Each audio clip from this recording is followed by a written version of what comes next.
batted in the pressure moments, and he's deserved it. And Ali Raza, he's bowled with great pace, and सामीन कराम अस्सलाम वालेकुम, नाज़रीन कराम अस्सलाम वालेकुम। सामीन कहने की आदत सी यूँ पड़ गई है कि रेडियो से ताल्लुक़ रहा, एफएम से ताल्लुक़ रहा तो सामीन जो है वो एक ज़बान पे ज़्यादा आ जाता है। तो बहरहाल सुनने और देखने वालों को मेरा सलाम।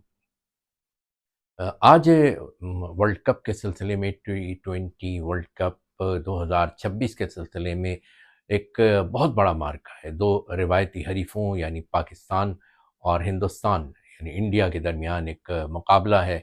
एक ऐसा मुकाबला है कि जो अगर ना होता जो यकीनन भारत के उस हठधर्मी और उस रवैये का नतीजा था कि जहां उन्होंने एशिया कप में पाकिस्तानी जो टीम है उससे हाथ नहीं मिलाया और उसके बाद उन्होंने कप लेने से इनकार किया।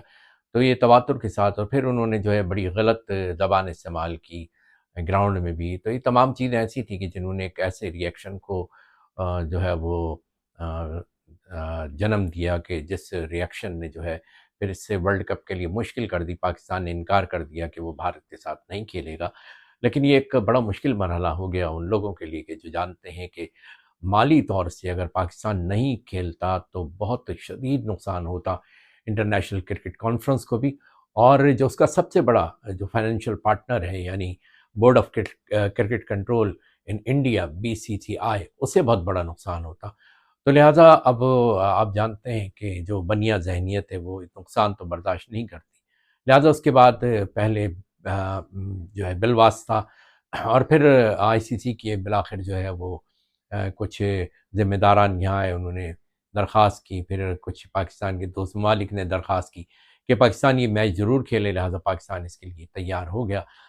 टीमों की पोजीशन क्या है अच्छी तरह आप जानते हैं, और क्या करेंगे उस दिन यानी आज के दिन, ये एक बिल्कुल अलग बात है।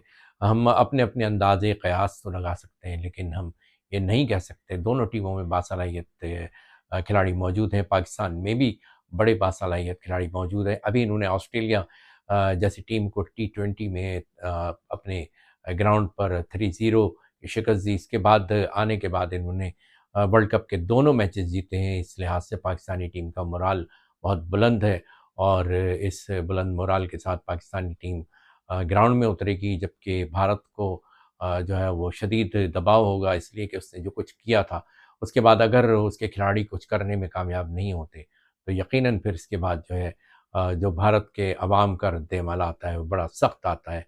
और जो इंतहा पसंदाना सोच मोदी साहब और उन जैसों ने उनमें भर दी है, उसके बाद वो किसी भी ऐसी चीज़ को कबूल करने को तैयार नहीं होते। ख़ास तौर से पाकिस्तान से शिकस्त को तो वो कबूल करने को तैयार ही नहीं होते। अच्छा, इससे पहले भी रहा है कि पाकिस्तान से हारने के बाद जो है वहाँ प्लेयर्स के घरों पे हमले कर दिए गए, वहाँ जो है वो हंगामा कर दिया गया, वहाँ जो है वो प्लेयर्स के खिलाड़ियों के पुतले जलाए गए। हालाँकि खेल तो खेल है ना, खेल को खेल समझ मशगले दिल ना बना, तो लिहाजा हम भी इसे मशगले दिल नहीं बनाते और इंतज़ार करते हैं कि आज ये दोनों टीमों के 11-11 खिलाड़ी उतरते हैं तो किसे कौन 9-2-11 करता है और कहाँ पर कौन जो है फिर एक बार उसी सलूक का उसी रवैये का मुज़ाहरा करता है। क्योंकि अगर फिर इस रवैये का मुज़ाहरा किया गया तो फिर यकीनन दुनिया जो है वो अच्छी तरह जानती है कि कौन ये हरकतें कर रहा है और दुनिया उसे लान-तान ज़रूर करेगी। So let's wait for the match, और इंशाअल्लाह हम पाकिस्तानी होने की हैसियत से इस बात की दुआ करते हैं कि अल्लाह रब्बुल इज़्ज़त पाकिस्तान को कामयाबी अता फ़रमाए, आमीन। अपने मेज़बान उज़ैर अहमद मदनी को इजाज़त दीजिए। अल्लाह हाफ़िज़। he's batted in the pressure moments, and he's deserved it. And Ali Raza, he's bowled with great tournament, and they all get in the huddle, and they all dance and enjoy. Look at Sarfaraz, look at the boys, and they have every right to enjoy the moment.